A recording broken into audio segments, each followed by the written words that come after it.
Good morning, everyone. If this video seems a little familiar to you, it's because it is. This is my square drill practice, but this is a longer version. You'll see all the mishaps at the end.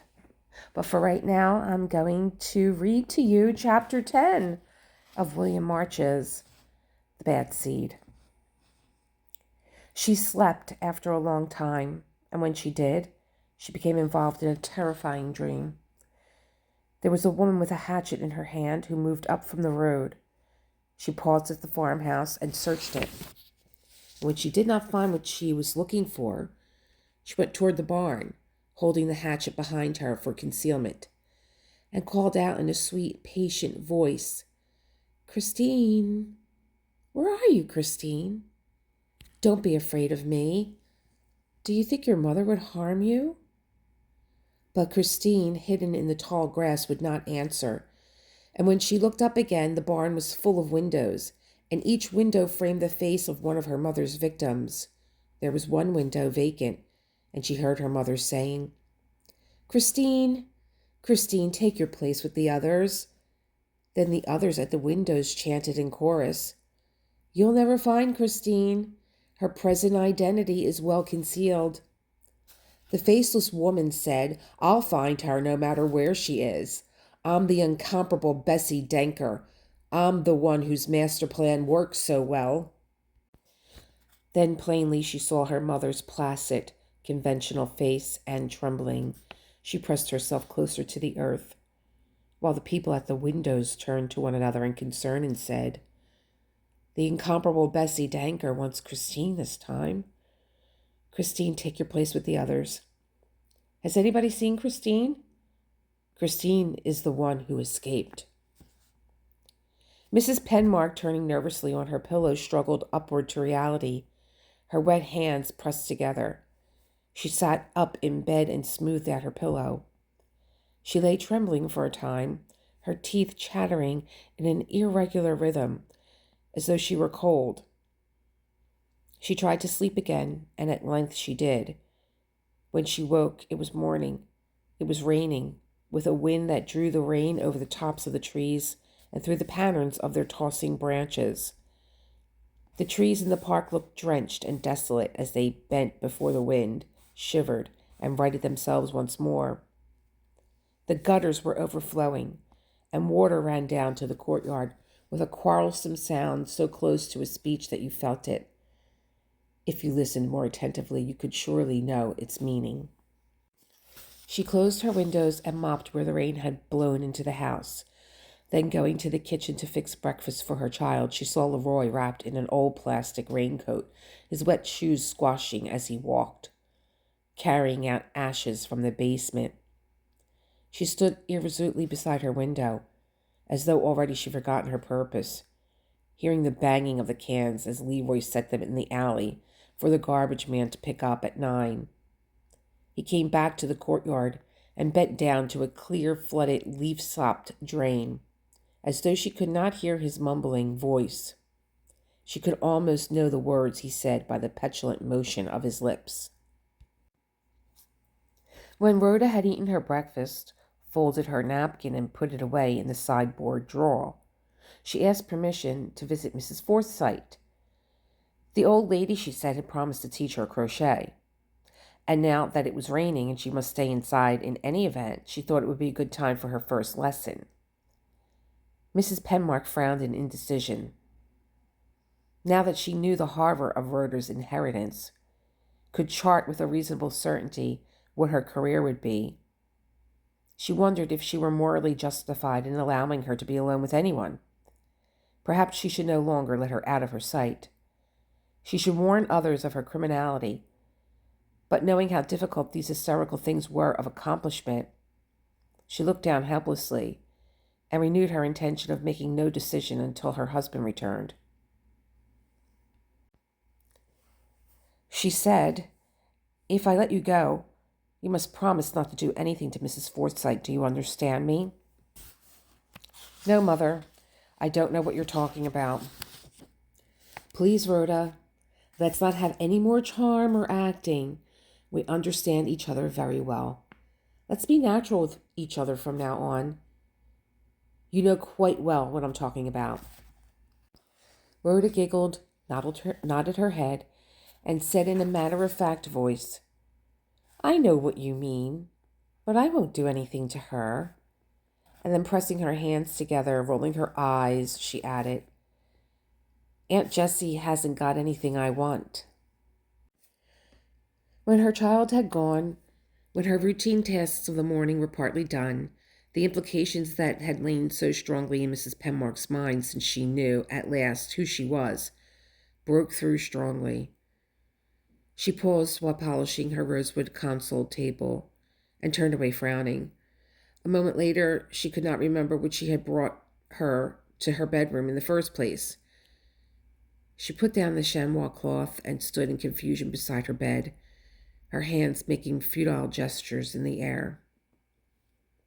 The discovery of her true identity had clarified much which had once seemed so baffling in her child. She could see now that Rhoda was not responsible for the things she'd done. She, not Rhoda, was the guilty one, for it was she who passed on the inheritance from Bessie Danker to the little girl, the inheritance that had lain dormant for a generation, but had bloomed once more to destroy. Knowing these things, how could she blame her child? How hold her accountable? The more her poor, distraught mind dwelt over these matters, the plainer her guilt seemed to her, and she kept saying to herself, I'm so ashamed. I'm so ashamed. She sat down at length, despair flooding her mind. Then, in a final effort to ease herself from the guilt knowledge she knew would destroy her, she wondered if the circumstance of grandmother and grandchild being alike in their criminality was anything more than coincidence, an accidental fact like any other, one with no implications behind it. Perhaps, in taking her guilt for granted, she assumed too much. Perhaps she was not an inevitable link between Desi and her child, was blameless after all. She felt that if anybody knew about these matters, Reginald Tasker would know. But for a long time she debated with herself the wisdom of calling him, fearing he would not consider her question an abstract one as she hoped, that he would connect it quickly with the problem she faced, would thus know the secret she was determined to guard from everyone. She came to the conclusion that he would probably not suspect the true purpose behind her question. He knew a little of reality that faced her, but not enough. She alone knew all the parts of the puzzle. The death of the old lady in Baltimore, the death of the Dale boy at the picnic, the horror of the child's inheritance, those parts which, like an elementary jigsaw puzzle, a puzzle with less necessary pieces than the one Rhoda loved to assemble, implacably revealed the whole. She walked around perturbed, unable to make up her mind, and at last Reginald solved the problem for her. At noon he telephoned her to ask if she were now feeling better. At once he said, Did you get a chance to finish the Denker case? We were just getting hot when you had to go. Yes, I finished it. That Bessie Danker was really something, wasn't she? Yes, she certainly was. He talked on and on, but when he paused for a moment's concentration, she asked her question quickly, more bluntly than she planned. He said it wasn't a point he particularly considered, but after all, he didn't see why not. The thing that made these people what they were wasn't a positive quality, but a negative one. It was a lack of something in them from the beginning, not something they acquired. Now, colorblindness and baldness were all caused by a lack of something or other, and nobody denied that they were transmitted. Feeble-mindedness was a lack of something too, and certainly it was passed along from generation to generation. She had asked him for reassurance, but had not received it, and she said in a small, desperate voice, But what do psychiatrists think? Reginald laughed at her simplicity. To answer her question, he said, he'd first have to ask a few questions of his own. What did psychiatrists think? And what year did he think it in? He recently read the testimony in the old Thal case, and it might interest her to learn that 6 psychiatrists among the most learned of their day testified to one thing for the prosecution, while 6 others equally distinguished in the psychiatric field testified to the opposite for the defense. When she hung up, Mrs. Penmark walked about her apartment, feeling as though she'd surely collapse, and it seemed to her then that the essential and terrifying pattern of her life was now plain. But this thought was too dreadful for her to face at once, and sitting beside her window, watching the trees bending under the force of wind and rain, she said in a thin, frightened voice, "Oh, please, please." Then, overwhelmed with guilt so powerful that it was not bearable, she walked about the room in nervous panic, her damped hands pressed together as though imploring some remote, implacable power to give her peace once more, to deny for her the truth she could herself no longer deny. She wrote her husband another of her long, passionate letters. In a way, she married him under false pretenses, she said. She told him who her mother was and how she made the discovery. Richard Bravo had been closely associated with the Danker case. It wasn't difficult to understand now how he and his wife had come to know her, the one who had survived, and later to take her for their own. But she kept wondering why they'd done it. Perhaps they hoped to rescue me, for they were both most kind and gentle people, to save me from the things I'd seen and knew at that age. They very nearly succeeded, but not quite. She wrote, "I've been thinking, since I discovered the truth about myself, of your mother's objections to our marriage. She was right to be suspicious of me. Only the reasons she gave for her suspicions were wrong. She must have known by instinct there was something dreadfully wrong with me, that I would only bring you ruin and despair. And that is what I will bring you, my darling. I see it now with such frightening clarity. But if your mother was instinctively right in opposing your marriage to me, I was instinctively right to tell you nothing of the things I found out about Rhoda since you went away. I wonder if I can ever bring myself to tell you those things. I do not think so. You see how shameful that would be for me, don't you? How humiliating. I must think things through carefully, or as clearly as I can, and I must live my life with Rhoda with some sort of courage, which I do not possess at the moment. I must do the best I can. I feel now more strongly than ever that the problem of Rhoda is not the joint one I considered it. The problem is mine, and I must solve it alone. I alone am responsible. It was I who carried the bad seed that made her what she is, not you. When you return and know these things, for I know, of course, I must tell you somehow, sometime, and accept the implications as I have already done, I think you should abandon Rhoda and me. You're still young, and you must marry again and have children you are entitled to. Children who will be healthy and average without this hateful taint that is my daughter and me."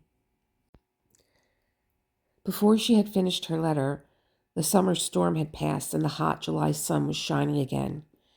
It beat against the dripping camphor trees, their wet leaves reflecting the light in a brilliance so blinding that an unshaded eye could not endure it. She lowered the blinds and tilted the slats, hearing the last of the rain swishing down the drain pipes and sighing in the gutters. It was Saturday, and presently she saw Emery park under the wet, reflecting trees and come up the walk, followed by his sister Monica. They saw Christine beside the window and waved in their usually happy manner. And when she passed out of sight, Monica said gravely, "I don't know what's come over Christine lately.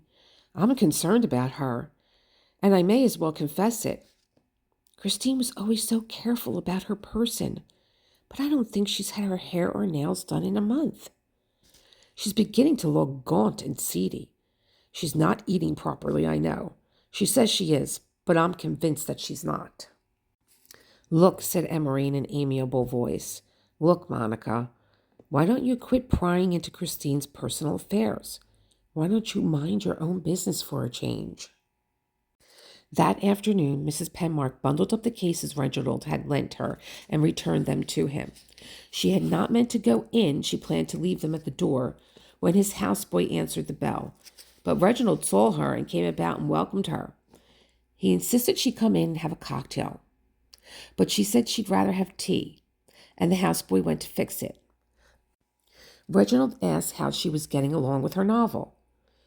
Had she worked on her characters in detail? Did she have her plot pretty well in hand?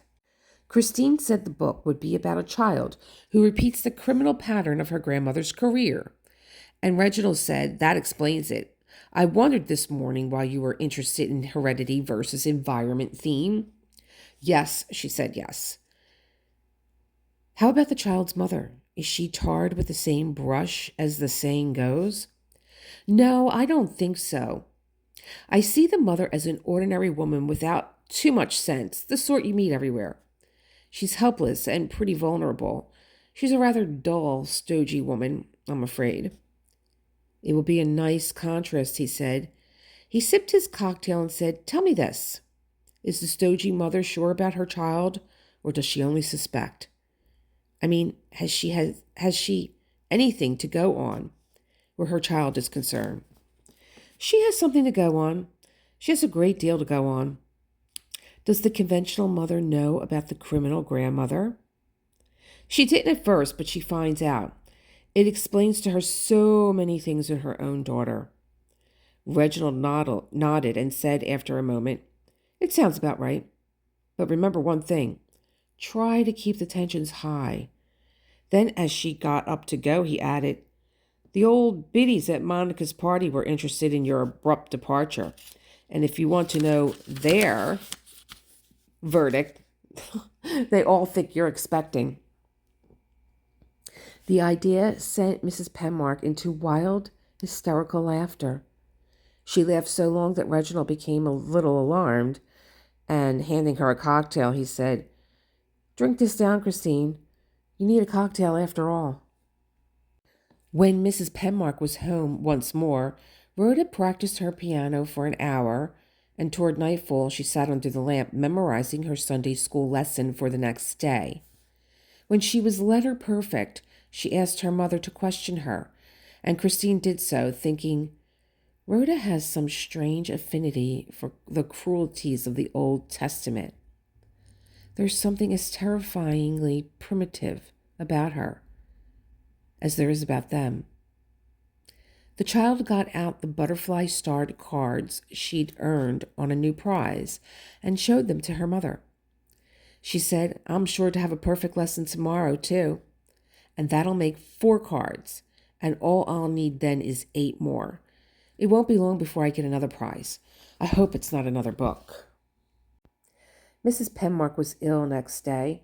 She felt faint and dizzy, and after she sent her child to Sunday school, she rested her head in her cupped palm, caught up in a feeling of unreality. For a time, she felt she'd never be able to get up again. But Mrs. Breedlove came down later for her usual Sunday morning visit, and hearing her voice in the hall as she chatted with Mrs. Forsyte, Christine went to the door, determined to ignore her fears. Monica, still concerned about her friend, entered with a resolute cheerfulness. She had rehearsed one of her anecdotes on her way down to the stairs. She seated herself solidly. She began talking about a woman she knew, a woman whose tackness was a source of laughter among her friends. She said, Poor Consuela came to my buffet supper, and I'd particularly wanted you to meet her, but she didn't show up until later, after you'd gone, as a matter of fact. Christine nodded and smiled as best she could, and Mrs. Breedlove went on.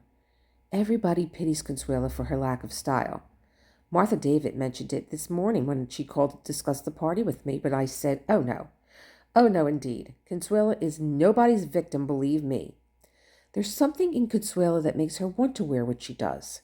It isn't ignorance, and heaven knows it isn't lack of money to buy the right things. It isn't that she takes what the shopkeepers fob off of her, as you suggested. Oh, no, never, my dear. It's all part of a very well-defined design. Mrs. Penmark looked about her in desperation, suddenly sick of her friend's unending, aggressive cheerfulness. She stirred in her chair and then looked down at her hands. Mrs. Breedlove said, if Consuela bought the first thing shopkeepers tossed at her, the effect would be quite different. Now, in the first place, no stores carry that sort of stuff these days, not even those little cheap stores down by the wharves. Not even the mail-order houses carry high-button shoes, colored veils, and those 5 gourd skirts. To find them at all, she must search for them with ardor. Oh, you may depend on it that Consuela had dedicated her life to the search for her wardrobe oddities with the same passion a diver brings to his search for the flawless pearl. Christine got up suddenly, feeling as though she'd faint, and laid down on the living room couch. Monica sat beside her, greatly concerned.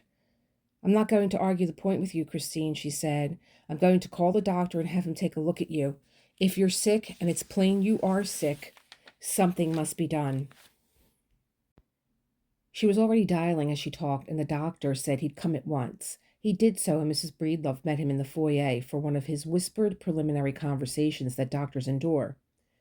He found nothing physically wrong with Mrs. Penmark. He advised her not to worry so much. He told her to eat more than she'd been eating, even if she had to force herself to do it.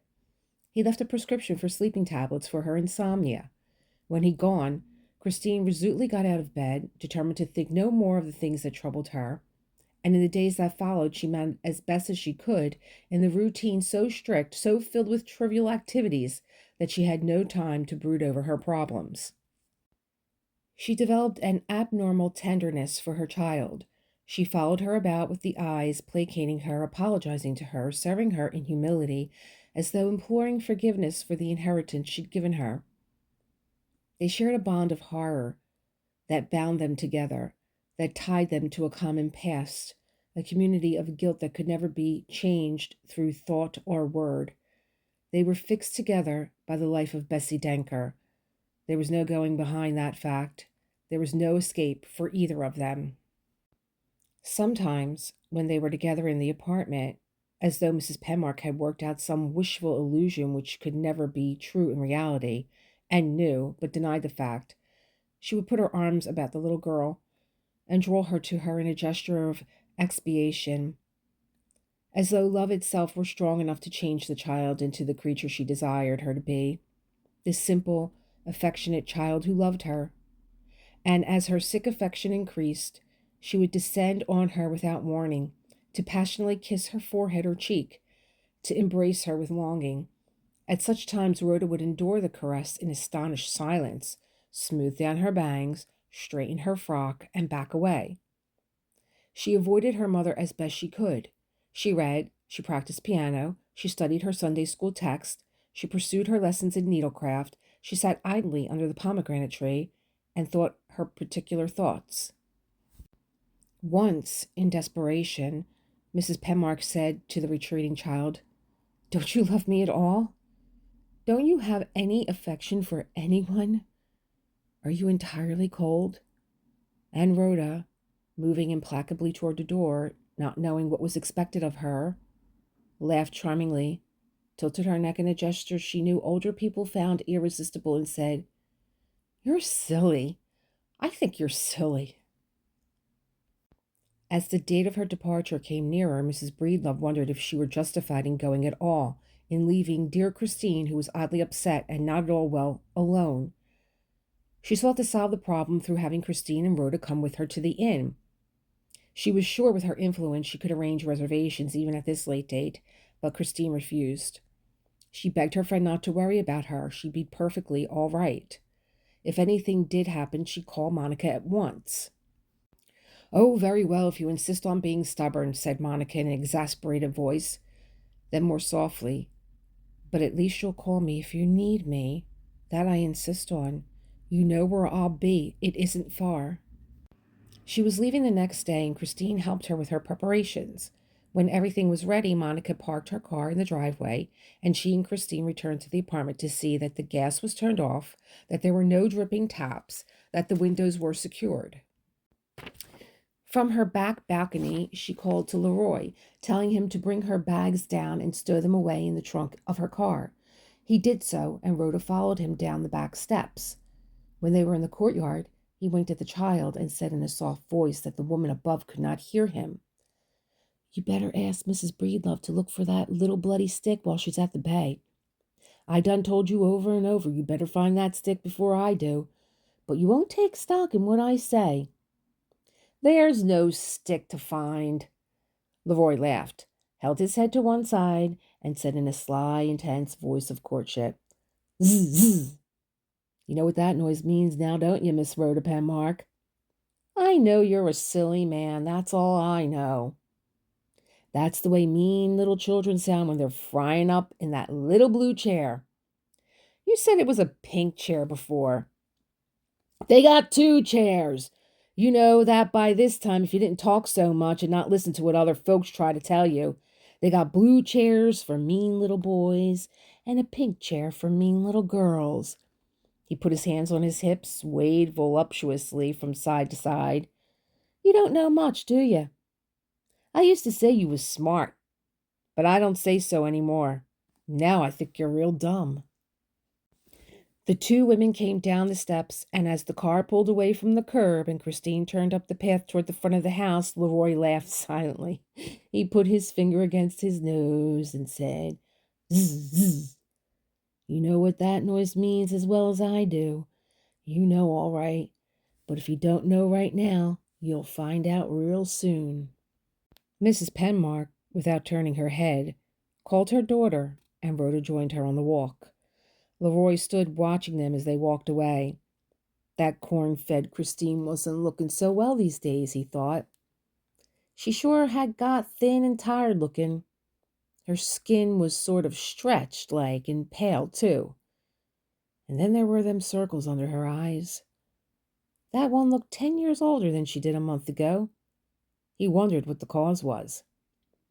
That trout-fed Christine must be suffering from what they used to call battle fatigue in the last war. No, that one wasn't suffering from no battle fatigue. That one was suffering from bed fatigue. The cleverness of his thoughts so overpowered him that he sat on the back steps and laughed silently, glancing from side to side. Somebody was putting it to her, all right. Somebody must be climbing up that back porch when everybody was asleep and giving her plenty of it. And that Christine just stood there in a nightgown, if she wore even that, to let him in. He wondered who it could be. Couldn't be Mr. Emery Wages. He was too old. He couldn't climb a porch. It couldn't be that little Reggie Tasker who wrote them crime pieces. That one would jump out of the window if a woman made a pass at him. He thought a long time, trying to figure it out. But all he could see was a vague figure without a name. Somebody who looked remarkably like himself. That one's not suffering from battle fatigue, he repeated. That one's suffering from bed fatigue. He laughed again, his head bobbing up and down in approval of both his wit and his discernment. Chapter. Since there's an hour of free time, I think I'm going to go right into chapter 11. One source of the town's pride was Amelia B. Trellis Memorial Library, a building of brick and stone that was covered almost a city block. Its site was once the site of Old Yellow Fever Cemetery, but the graves had been leveled and the ancient bones of the victims moved. A garden had been created behind the library itself, and there were crumbling walls which had shielded the graves from the curious eye, shielded the garden as well. There were pathways through the shrubbery. There were summer houses fitted out with rustic benches and tables. There were pergolas, smooth in jasmine and coral vine. A few of the gravestones with their authentic dates and affirmations of a quainter morality than their own had been left as they were, as though they, too, were shrubs of a sort, as though they could put the earnest reader into that mood of sadness that sense of transience of life, which is the reason of the philosopher's reading. Often in the morning, after the postman had come and Christine knew whether or not she'd gotten a letter from her husband that day, she'd go to the library and dig more deeply into the appalling life of Bessie Denker. She found that a specialized literature of legend had grown about her mother's name.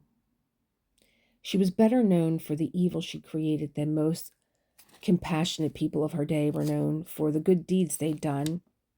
And as she read on, she made notes in a blank book she carried, a book which led credence to the story she told the librarian who helped her in her researches, that she was making notes now for a novel she hoped to write later. Usually, when she went to the library, she left Rhoda with Mrs. Forsythe, but occasionally she took the child with her. At such times, Rhoda would sit, not beside her mother, but nearby, and read one of the books she'd taken from the shelves for her own amusement, or continue the needlework she and her teacher found so fascinating, while Mrs. Penmark rested in the summer house and read the Bravo articles on the Denker case. The sense of guilty tenderness she felt for her child had worn itself out, and she regarded her daughter now with uncomprehending, chilly distaste. They rarely spoke when they were alone, an arrangement which seemed more satisfactory to Rhoda than any she had with her mother in the past. On the days she remained at home, Mrs. Penmark would recline by her window while Rhoda visited across the hall or went to the park to play. She instructed the child to sit always on the bench under the pomegranate tree where she could keep an eye on her, and Rhoda, understanding Christine's purpose, considering both just and sensible, more sensible by far than her old attitudes of affection and blind trust, obeyed with a sort of cynical, approving resignation.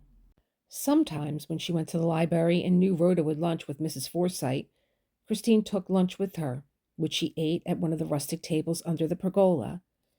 And once, an assistant librarian, a dowdy woman with a claret stain on her cheek, a mark she treated with the greatest contempt and made no effort to hide, came to the garden to eat her own lunch. She sat across from Mrs. Penmark and said, "I don't think I introduced myself before. Well, anyway, I'm Natalie Glass, and I've been wondering how your book is coming along. Your first, isn't it? Have you started writing on it, or are you still at the research stage?" "I'm turning the idea over in my mind. Probably nothing will come of it. It's too early to know." Miss Glass unscrewed the top of her thermos bottle, bit into her sandwich, and said in a muffled voice, "What's it about?" Christine outlined the plot of her own predicament, just as she'd done with Reginald Tasker, while Miss Glass nodded, nibbled her sandwich, and caught the falling crumbs in her outstretched palm. She said, shrugging her square shoulders, "Oh, well, you can tone it down in the writing." Then a moment later, "How about the child's father? Does he know what his wife's ancestry was? Does he suspect the child too?" Then, touching her tongue to the tips of her fingers, she said, "If you need anything we haven't got, let me know. Maybe I can get it for you." The father doesn't know about his wife's background.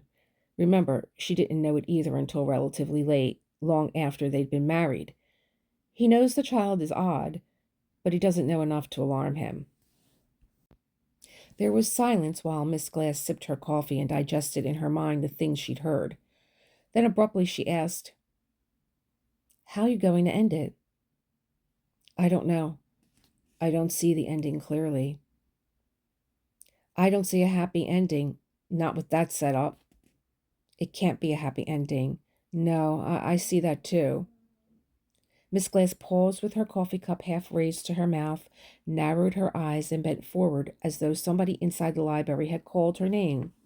Then, sure nobody had, she said, "The only way to end the book is for the mother to shoot the child before she grows up and really goes to work on the neighbors." "Oh, no," said Christine quickly. "Oh, no." Miss Glass seemed surprised at her vehemence. She said, "I don't see what else the mother can do. That one's really got a package of trouble on her hands, if you ask me." Oh no, she couldn't possibly do anything to harm her child. It wouldn't be in keeping with her character. She's a weak woman who just drifts along. She lacks the power to make decisions. You can't let her rise to the occasion, as you writers put it. Oh no, my heroine, if you can call her that, couldn't survive a thing of that sort. She wouldn't have had the strength. It's impossible. But you've considered that ending, haven't you? Yes, said Christine. I've considered it over and over, but it's impossible. Well, I guess you're right, said Miss Glass. When I think of it, killing a child seems more the beginning of a novel than the ending of one, unless you're figuring on something the size of Gone with the Wind. If your heroine killed her child, she'd have to go on living with her guilt. She'd have to face her husband, and all sorts of complications are possible there. She'd have to make up 1,000 new adjustments. She'd have to start a new life, assuming, of course, that the cops didn't find out first and hang her. Christine said, I don't know. I don't know, but I must decide soon. Something must be done soon. Miss Glass gathered up the paper and the crusts of her sandwich. She thrust the empty thermos under her arm and started back to her work. Then, pausing, she said, Your idea interests me. I'm going to think about it when I get home. With her reading, her housework, her supervision of her child, her long, regular notes to her husband, Mrs. Penmark achieved a sort of lethargic resignation at last. Monica telephoned at intervals to see that she was all right, and one evening she said in excitement that there had been a cancellation at her hotel.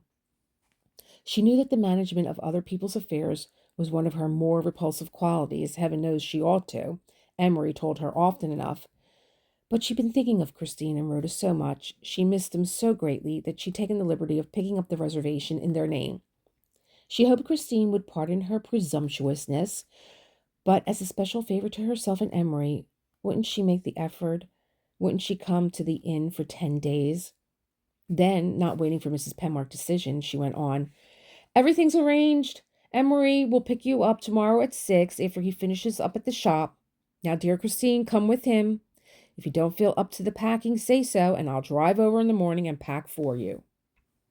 Mrs. Penmark said she could manage her by herself, and the following afternoon she and Rhoda were ready.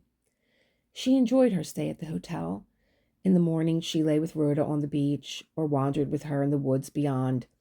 In the evening she played canasta with Emery or contract with Monica and her friends. Rhoda behaved perfectly. The guests at the inn made much over her. She smiled, she curtsied, she deferred to her elders, and showed her shallow dimple. When Mrs. Penmark and her daughter returned to town on the first day of August, she felt that many of her tensions had left her. She began to hope again, to trust in the future. On the next afternoon, when they were settled again to the familiar routine they'd known before, Rhoda went to the park to crochet under the pomegranate tree, and after a time Leroy approached her. He said, I know why you begged your mama into taking you to the bay. You wanted to go there to look for that stick. Now tell me one thing, just between you and I. Did you find that stick?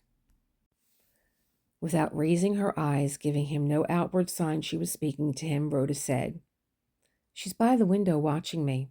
If you want to talk to me, stand by the bridal wreath bush. She can't see you there. He moved to the place she mentioned, snickering and saying zzz to himself. He started to repeat the sound, since it had for him unlimited possibilities of wit, and then in sudden revelation, as though seeing the importance at last of the facts which had always been at the back of his mind, he rubbed his cheek and said, What happened to that heavy pair of shoes you used to wear? I'm talking about them shoes that went tappity-tap-tap on the walk. You wore them shoes to the picnic that day, but I don't believe you've worn them since. You're silly. I never had a pair of shoes like that. You had a pair of shoes like that, all right. They went tap, tap, tap when you walked. I remember how they used to sound. I didn't like the way they sounded. I said to myself that day of the picnic when you went down to the front walk, I don't like that tap, tap, tapping, and I'm going to wet them shoes. That's the reason I turned the hose on them. They hurt my feet, so I gave those shoes away. Leroy said, "You know one thing? You didn't hit that boy with no stick. You hit him with them shoes. That's what you hit him with. There never was no stick, and that's why you didn't worry about it." Ain't I right this time? You're silly, that's all I can say. You didn't hit him with no stick. You hit him with your shoe. You didn't have to hunt no stick to hit him with.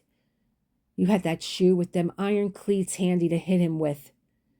Don't talk to me any more. You're a silly man. I'm not silly. It's you that's silly. You're so dumb you thought I meant it when I said you hit him with a stick. But all I was doing then was trying to make you say, "No, Leroy, I didn't hit him with no stick. I hit him with my shoe that's got them iron cleats in the heel." I said stick at first just to worry you, but I knew all the time that it was you hit him with. I knew all the time what it was you hit him with. Rhoda sat perfectly still, her mouth opened a little, her hands automatically practicing the stitch she was learning. She said, "You tell stories all the time. When you die, you're going to the bad place." Leroy knelt in an effort to simulate industry in the event anyone passed and saw him at the base of the bridal wreath bush and examined its foliage. He said, "Now let me tell you something else about them shoes. While you and your mama was over at the hotel skylarking and carrying on, I found me a key to your front door. And you want to know what I done when I found me that key? I went into your apartment and started looking. That's what I done. That's the way I found them shoes and took them away with me. I got them shoes hid and safe right now. I got them hid out where nobody ever find them but me. You sure better treat me pretty from now on. You better mind me and do what I tell you to do. If you keep acting all uppity, I'm going to hand them shoes over to the policeman and tell them what to look for on them. I'm going to say, little Claude Daigle's blood's on them shoes. Now you go ahead and find it." Rhoda said contemptuously, "You tell lies all the time. You haven't got those shoes. I put those shoes in the incinerator and burned them up. I'd be afraid to tell the lies the way that you do." Leroy laughed his silent laugh, waited a moment, and then said, "You mean you thought you burned up them shoes? Now, I'm not saying you didn't burn them up a little, but you didn't burn all of them up like you wanted to." A strange, waiting look came into the child's eyes. She put her needlework on the bench beside her. She stared at the man with a frightening stillness. "Yes?" "Now listen to this," said Leroy, "and then figure out which is the silly one, you or me." He snickered in triumph and continued. "I was in the basement resting, and I heard something come rattling down the pipe. So I said to myself, 'What's that rattling down the pipe?' It sure sounds like a pair of shoes with cleats in the heels. So I opened the incinerator door quick, and there they lay on top of the coals, only smoking the least little bit. Oh, they was scorched some, I'll admit they was scorched. But there was plenty left to turn blue and show where the blood was.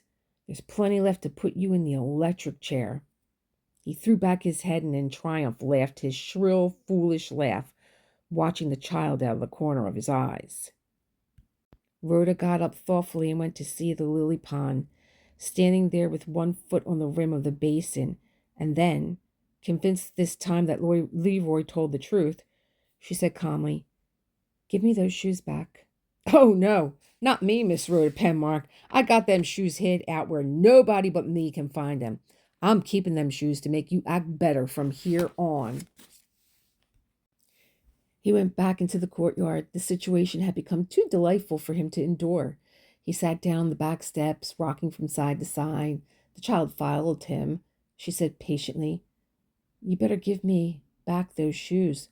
They're mine. Give them back to me." Leroy said, "I'm not giving those shoes back to nobody, see?" He gasped with delight, holding his face in his hands. Then something in the child's fixed, cold stare caused his laughter to die away. He looked down uneasily at his own shoes and said, I'm keeping them shoes until... His voice broke off suddenly. He no longer wanted to play this game with the little girl. He got up from his seat and walked away nervously. Give me those shoes back. Give me my shoes back. She followed him wherever he went, repeating her demand, and then he turned and said, Now listen, Rhoda, I just been fooling around and teasing you about them shoes. I got my work to do. Why don't you go about your business and leave me alone? He walked faster, but she caught at his sleeve, pulling him up. You better give me my shoes back, she said. He turned in exasperation and said, Quit talking loud. Everybody can hear what you're saying. The child said, Give me my shoes. You've got them hid, but you better find them and give them back to me. Listen, Rhoda, I haven't got nobody's shoes. I was just teasing you. Don't you know when anybody is just teasing you? He went in the direction of the park again, but the child followed him insistently, saying softly, Give me my shoes. Give them back. He picked up his broom where he'd left it leaning on the lily pond and said, Why don't you let me alone? What makes you keep bothering me? But she would not leave him. She kept tugging at his sleeve and repeating her demand until Leroy said, I was just fooling at first about you killing that boy, but now I believe you did. I believe you really did kill him with your shoe. He moved away once more, and once more she followed him, and then Leroy, as though he were about to stamp his foot in expiration, said shrilly, Go inside and practice your piano. I haven't got nobody's shoe, I keep telling you. He went to the front of the house, where he was sure she would not follow him. He stood under the camphor tree alone, saying to himself in amazement, I really believe she killed that boy. Then suddenly he said to himself, I don't want to have nothing more to do with her. If she speaks to me again, I'm not even going to answer back. He thought at first how interesting the story of the retrieved shoes would be for Thelma that night when he got home. But now he knew he'd never tell it to her or anyone else. He was afraid of the child. He came to work the next day determined to avoid her. To his relief, she did not come into the park that morning, but looking up from time to time, he saw her at the window. All that morning, he was conscious that she followed his movements with her eyes, her head turning from side to side. And once, looking up quickly, their glances met. He turned uneasily away, aware of the unconcealed fury, the cold, calculating anger in the little girl's face. At 12, he ate his lunch on the bench beside the lily pond. At 12:30, he went to the basement room for his customary nap. Not long afterward, the ice cream man, trundling his bell-decked cart, came into the street and drew up beside the park gate to sell his wares to the neighborhood children. A flock gathered quickly around him, leaving the park and the courtyard deserted for a time. Rhoda, seeing him there, asked her mother for money to buy an ice cream stick, and Mrs. Penmark gave it to her. She started for the stairs, and then, as though having made up her mind at last, she turned and went into the kitchen, and Christine watched what she did there. She saw Rhoda take 3 big kitchen matches from the box above the stove. She held them for a moment in her hand, as though debating a point, and then, deciding 3 matches were too many, she returned one of them to the box. She went slowly down the back stairs, bought her ice cream, and sat on the steps near the basement to enjoy it, eating the stick with little mincing bites, listening with approval to Leroy's snores in the room beyond her. Mrs. Penmark had moved to the kitchen window to watch, wondering what the child intended doing with the matches she'd taken. She did not have long to wonder, for Rhoda, looking cautiously from side to side to see that no eye observed her, went, her face bland and innocent again, to the basement door. She paused at the door and struck 1 match on the cement wall, shielding the flame with her palm. She disappeared for a moment from her mother's sight as she went on tiptoes into the basement room. When there, she stooped quickly and touched the match to the excelsior and piled papers of Leroy's makeshift bed. She came out of the basement quietly, closing the door behind her. She slipped the flimsy bolt that held the door shut when wind blew, and banged it about. Then, sitting again in her original place, she nibbled her ice cream stick, the burned match still held in her disengaged hand. The thing had happened with such casual efficiency, with such sureness of purpose, that Mrs. Penmark, although part of her mind must certainly have known, had not been able to accept in actuality the event that had happened before her eyes. She stood as though paralyzed beside her concealing curtain, and at that instant she began to scream. She heard Leroy's fainter, answering screams coming like echoes from the other side of the basement door. Smoke rolled out of the barred windows on either side of the door. He threw his weight against the door, but for a time the bolt held. Then his face appeared at one of the windows. He saw Rhoda enjoying her ice cream stick. He said in a desperate, coaxing voice, Unlock the door, Rhoda. I'm not mad at you." The child laughed charmingly and shook her head from side to side. He knew then, in those dreadful moments before death, precisely what had happened to him. He screamed again a long, wailing note of despair and said, "I haven't got them shoes. I was only teasing you a little. I don't know nothing about them shoes." Rhoda bent her head rhythmically to her ice cream stick with delicate, miserly bites, her eyes interested and lifted upward. "You know," she said, "you know where they are." Leroy threw his weight against the door, time and time again, and at last the bolt gave way. He ran out into the courtyard. His clothing had burned away and clung to his blackened body in long, fiery rags. Even his shoestrings were burning. Even his hair was ablaze. He screamed, "I wasn't going to tell on you. I don't know nothing about what you've done." Rhoda's pink, darting tongue touched her treat a final time. Then lifting her head, pressing her palms together, she laughed the lovely, tinkling laugh of childhood and said, "You're silly."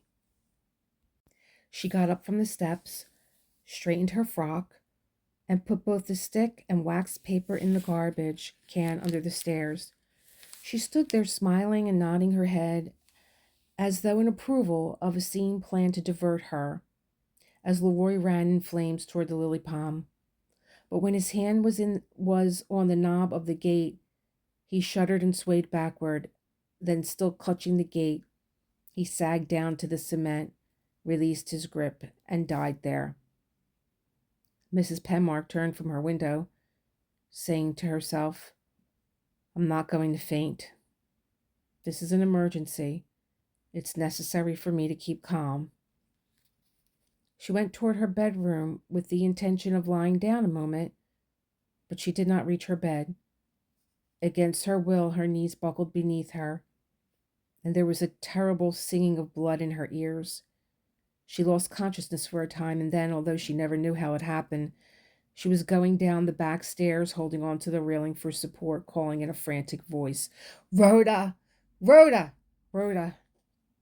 The courtyard was full of people from the apartment house itself, neighbors from across the street, and strangers who had been passing and had seen flames from the basement. She went at once to the park fence and stood beside her daughter, looking down at the dead man at her feet. There was somebody screaming somewhere, and she kept wondering who it could be. She turned to the people who watched her and said in a lost child voice, "Quit screaming, please. Screaming doesn't help." She closed her eyes and leaned against the fence, and then she knew the person screaming was herself. Already men had formed a bucket line and were passing mortar from one hand to another, or dragging piece by piece the burning junk from the cement of the basement to the cement of the courtyard. Then the fire engines were there. Then the ambulance that took Leroy's body away. Next, she was lying on the grass inside the park, and somebody bathed her face with water from the lily pond that Leroy had never reached. Mrs. Kunkel from across the street was standing over her, saying impatiently, "Stop that screaming. Stop it. Stop it." "You must try to control yourself," said Mrs. Forsythe. Christine said, "I saw it. I saw it this time. I saw him as he came out of the basement. I saw him die at the gate." "You must control yourself," said Mrs. Forsythe. "You must make an effort to control yourself." She pressed cool water once more to her friend's face and continued, You must take Rhoda as an example. Rhoda isn't upset at all. She's behaving like a seasoned little trooper." Then, in sudden resolution, as though summoning the last of her strength, Christine stood up, and supported by Mrs. Forsythe and a man she'd never seen before, she went into her own apartment and lay flat on her bed. She turned on her side, thinking this time it was surely her fault. She might, with some justice, have found excuses for herself before, but not this time. She said under her breath, "This time I knew what would happen, or I should have known, and I should have stopped it. I should have done something about Rhoda weeks ago. Something must be done quickly now." Mrs. Forsythe went into the kitchen to take ice from the trays, and Rhoda came into the room and stared contemptuously at her mother. She said casually in a whisper that hardly carried to Christine airs, "He knew about the shoes. He was going to tell on me." Mrs. Forsythe came back with an improvised ice pack for Mrs. Penmark and said, "He must have been smoking in the basement again, which he'd been told not to do. They think he went to sleep with a lighted cigarette in his hand. Several of us predicted it would happen some day. Oh, I feel such sympathy for his wife and family. I doubt if his wife has enough to bury him decently. It was such a sad accident, really." She went to the window and adjusted the blind so that the light fell on the wall in small, precise slats that moved and shifted design when the trees moved, with the effect of sunlight shimmering on the water. She said, "I'm going to take Rhoda to my apartment where she won't disturb you. You must get some sleep if you can. You'll feel better after a nice sleep. But you must quit worrying or you'll make yourself ill. Just leave everything to me. Just sleep." She slept after a time, a deep, dreamless sleep, such as she had not for a long time, and when she woke, she felt a stolid quietness which was, in its way, more frightening than the wildness of her turmoil had been. It was as though she reached at last the windless center of the hurricane that had destroyed her. Calmly, she bathed her face, brushed her hair, put on new lipstick, and called for her child. Later that afternoon, the telephone rang. It was Mrs. Breedlove. She had heard about the fire and Leroy's death, and she wanted to know at first hand what had happened. Christine told her what she knew. There was no damage to the apartment house. There was little damage to the basement itself. It was thought Leroy had gone to sleep with a lighted cigarette in his hand. Monica said in an earnest voice, "I'm pleased to see you're taking it so sensibly. To tell the truth, I was afraid you'd be upset and nervous again. I really called to see how you were getting along. I wouldn't blame you if you were upset, my dear. After all, it was a most terrible tragedy." Then, repeating the little anecdote she thought up for the occasion, she laughed for the first time and hung up the phone. When it was dusk, Mrs. Penmark called a taxi and went to Leroy's house on General Jackson Street. The place was filled with people, and she went only as far as the door. She could not bring herself to go inside. The widow, being summoned, came out to see who the visitor was, and sat with her under the blossoming althalia tree near the porch. Christine identified herself and said, "I want to give him the kind of funeral you would want to give him. Don't worry about the expenses. I'll take care of all the bills." Thelma stared at her in astonishment, and Christine went on, "You know who I am. Have the undertaker and the others telephone me. I'll tell them what I've told you." Then, getting up, she went to the waiting taxicab. She awoke next morning with an obsessive desire to read the volume devoted to her mother in the Great American Criminal series. She drove to the library, took out the book, and returned with it to her apartment. She sat beside her window, reading again the things she already knew, but in greater detail this time. When August Denker came into the property his wife had won for him, a change came over him, and he ceased to be the unquestioning, good-natured husband. He took on an air of sudden importance. He began giving orders to others, and, what was worst of all from Mrs. Denker's standpoint, he seemed bent on dissipating the estate through his impractical plans for its increase. She had not planned to remove him so soon, but seeing her life work threatened, she departed for the first time from the cunning conservatism of her master plan and gave him his arsenic in buttermilk. Her plan had now worked out to its final detail. The dreams of her girlhood had all come true. She was in possession of the Denker money at last. She settled back to enjoy the fruits of her labor, to play the role of the bereaved but courageous widow. It was doubtful that she ever regretted the things she'd done, or thought with remorse of her acts. She probably regarded herself not as a criminal, but as a cunning little businesswoman who traveled in an unusual line of merchandise, whose foresight and skill lifted her above the fates of those less gifted than herself. But even as she rocked so contentedly in her tidy house, the first baying of the first hound was heard at the edge of the swamp. For cousin Ada Gustafsson, the silent, suspicious one, began to go about the countryside and speak her suspicions out loud. August hadn't died of no congestive chill, like the doctor said, and nobody could tell her different. Cousin Bessie put something in August's buttermilk just as sure as God made little apples. And Grandfather Denker dying like he did, so sudden and all, sounded real funny.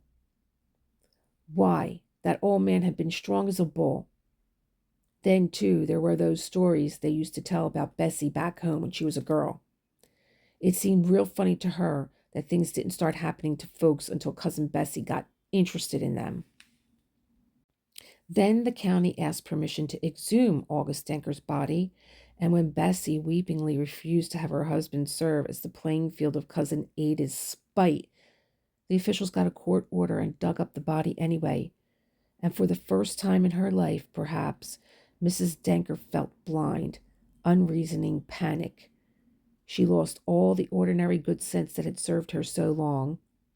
She devised a plan for her protection so foolish that it seemed incredible. She told everyone that August and Grandfather Denker had been poisoned all right, but she wasn't the one who had done it. Cousin Ada had committed these crimes, she said, and probably others too. She suspected her from the first, but she kept quiet in fear of her own life and in fear of the lives of her children too. Cousin Ada had threatened time after time to kill her and the children and burn the house down too. If anything happened to her and her children, she wanted them to remember what she'd told them about Cousin Ada and act as witness against her later on. That night, she killed Ada Gustafsson and all her children except the youngest, Christine. Apparently, she'd first stunned old Ada with the blunt side of a hatchet, and then, with a cleaver, she severed the old woman's head. When these things were accomplished, she dressed the old woman in her own clothes, even putting her wedding ring on Ada's finger. For her escape, she dressed herself in a suit of her husband's clothes, and then, going out of her door for the last time, she paused long enough to set fire to the place.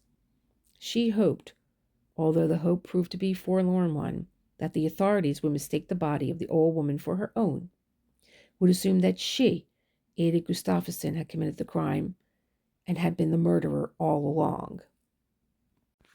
She had wrapped old Ada's head in a newspaper parcel, and taking the bundle with her, she made her escape from the flaming farmhouse. But her disguise misled nobody. They caught up with her the next morning as she sat in the waiting room of the Union Station of Kansas City. The circular parcel was resting in her lap, and when the police cut the string and opened it, Miss Gustafsson's head rolled off the seat and halfway across the tiles of the waiting room floor.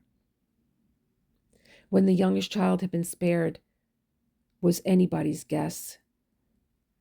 There was a story which still cropped up occasionally that Ada Gustafsson had loved Christine more than the others, and fearing what might happen, she sent her to the neighboring farmhouse for the night. But there were no facts to support the story. Richard Bravo was of the opinion that Christine had been spared because the mother considered her too young to understand what had happened, or to testify against her. Alice Olcott Flowers believed Bessie Denker expected with the narcissistic arrogance of her kind, to outwit her pursuers and make good her escape. She probably want to start all over again someplace, and she saved Christine from the future just as she might have conserved any other asset. After all, the child was an insurable piece of property that could be realized on later for working capital. Mrs. Penmar closed her eyes and said, "No, it didn't happen that way. They're all wrong. I wasn't asleep when she hit Sonny with the hatchet. I saw her do it, and I ran out and hid back of the barn in the weeds. It was dark there, and she couldn't find me.